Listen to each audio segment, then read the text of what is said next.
premier match que j'ai joué ici, j'avais que 18 ans. Je jouais avec des adultes, il y a eu du monde dans la salle. Et je me rappelle la première fois où le coach m'a fait rentrer, là j'avais la peur. J'avais la peur. Et puis après tout ça s'est atténué tranquillement. Est-ce que ça vous fait toujours quelque chose d'entrer dans cette salle? Il y a beaucoup d'émotions.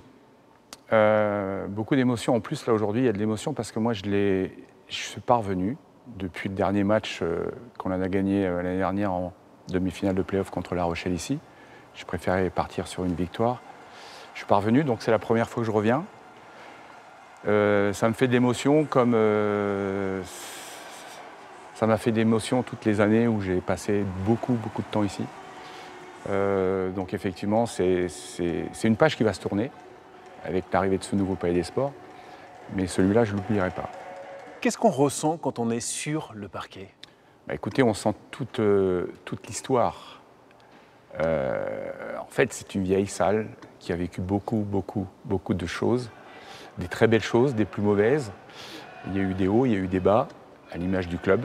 Moi, j'ai vécu plein de choses dans cette salle. De l'âge de 6 ans, quand je venais comme spectateur, et on venait avec mon papa. Il y avait une grande tribune ici, on était de ce côté-là.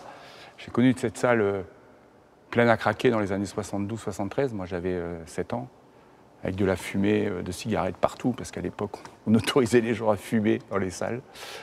Ces matchs de Coupe d'Europe, où le club, à l'époque, luttait pour être champion de France, avec Villeurbanne et Le Mans. Puis après, il y a eu un petit peu la descente aux enfers, la descente en 3e division, et puis après, la remontée de N2 en N1 et de N1 en Pro B, et malheureusement, on est redescendu. Quelle était l'ambiance en Coupe d'Europe? C'est à peu près la même chose que ce qui se passe depuis quelques années ici sur les matchs de play-off, sur les matchs importants, sauf qu'il y avait encore un peu plus de monde parce que les normes de sécurité n'existaient pas à l'époque. Vous voyez, les piliers qui sont là étaient bourrés à craquer, la tribune, c'était une grande tribune, il y en avait partout. Ça vous frustre aujourd'hui que les belles heures du CBC soient derrière lui? Le passé, il ne faut pas revenir dessus, parce que sinon on ne pense qu'à ça et on n'avance plus. Je pense que le CBC a des pages à écrire dans les années, dans les décennies à venir.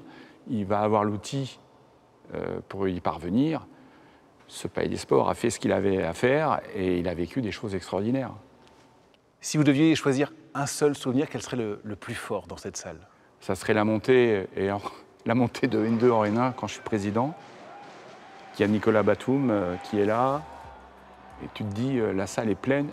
On est en National 2, on monte en National 1, c'est-à-dire le 4e niveau. Et tu te dis, à ce moment-là, on a rallumé la flamme. J'ai la chance d'avoir vécu, pas tous les postes, mais pratiquement tous. Je ne l'ai pas choisi, je ne l'ai pas forcé, ça s'est fait naturellement. Mais je ne regrette rien.